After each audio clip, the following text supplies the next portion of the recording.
Hello guys, ഇന്നൊരു college day in my life video ആണ്. അപ്പൊ രാവിലെ തന്നെ ഇസ്തിരി ഇട്ടിട്ട് തുടങ്ങാം. എനിക്ക് ഏറ്റവും മടിയുള്ള കാര്യമാണ് ഈ അയൺ ചെയ്യാൻ. പിന്നെ യൂണിഫോമിൽ ഇട്ട് റെഡി ആയിട്ട് ഒരു 5 മിനിറ്റ് ഞാൻ ആലോചിച്ചു ഷൂ ഇടണോ ചെരുപ്പിടണോ. അങ്ങനെ ഞാൻ ലാസ്റ്റ് ഷൂ തന്നെ ഇട്ട്. പിന്നെ ഇന്ന് എനിക്ക് വണ്ടിയില്ല, അപ്പൊ ഞാൻ റിക്ഷക്കാണ് ഇട്ടാ പോകുന്നത്. കുറെ കാത്തുനിന്ന് ലാസ്റ്റ് ഒരു റിക്ഷ കിട്ടി. അങ്ങനെ പിന്നെ ക്ലാസ്സിലെത്തി. ഞാൻ എന്റെ എംബ്രോയിഡറി ചെയ്ത്. പിന്നെ എല്ലാവരും അവരവരെ വർക്കിലാന്നുള്ളത്. പിന്നെ 10 മണിയാകുമ്പോൾ ഫോൺ ഹാജരാക്കേണ്ട സമയം. പിന്നെ ഇന്ന് ഞാൻ ലഞ്ച് കൊണ്ടുവന്നിട്ട് അപ്പൊ നമ്മ ഉച്ചക്ക് പഞ്ചരത്നയിൽ പോയിട്ട് നല്ല ഫുഡ് കഴിച്ചു.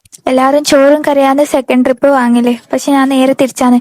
ഞാൻ എനിക്ക് എത്ര പപ്പടം കിട്ടോ അത്ര പപ്പടം ഞാൻ തിന്നും. അങ്ങനെ എല്ലാവരും പപ്പടം എടുത്തിട്ട് തിന്നതാണ് കേട്ടോ. ഞാൻ പപ്പടം ഭയങ്കര ഇഷ്ടമാണ്. ഫുഡ് കഴിച്ചിട്ട് നേരെ ക്ലാസ്സിലേക്ക് പോയി. ക്ലാസ്സിലെത്തിയിട്ട് പിന്നെ നമ്മളെ കുറച്ചിങ്ങനെ സംസാരിച്ചിട്ടിരുന്നു. പിന്നെ ഇന്ന് ഉച്ച കഴിഞ്ഞിട്ട് ഫുള്ള് 3 പീരീഡ് BGC ആണ് കേട്ടോ. അപ്പൊ നേരെ സ്റ്റിച്ചിങ് റൂമിൽ പോയി എനിക്ക് സീം കംപ്ലീറ്റ് ചെയ്യാൻ. ക്ലാസ് കഴിഞ്ഞ ഒരു അരമണിക്കൂറോളം ഞാൻ അവിടെ പോസ്റ്റായി റിക്ഷയ്ക്ക് കാത്തുനിന്നിട്ട്. ഈ സമയത്താണ് കേട്ടോ ഞാൻ വിചാരിക്കലും മര്യാദയ്ക്ക് എൻ്റെ സ്കൂട്ടി എടുത്തിട്ട് വന്നാൽ മതിയെന്നൊന്ന്. അങ്ങനെ ഞാൻ ലാസ്റ്റ് സ്വന്തമായിട്ട് ഒരു റിക്ഷ ആക്കിയിട്ട് പോയി. അപ്പോൾ ഇന്നത്തെ വീഡിയോ ഇത്രയുള്ളൂ. ബാക്കി നെക്സ്റ്റ് വീഡിയോയിൽ കാണാം. Thanks for watching.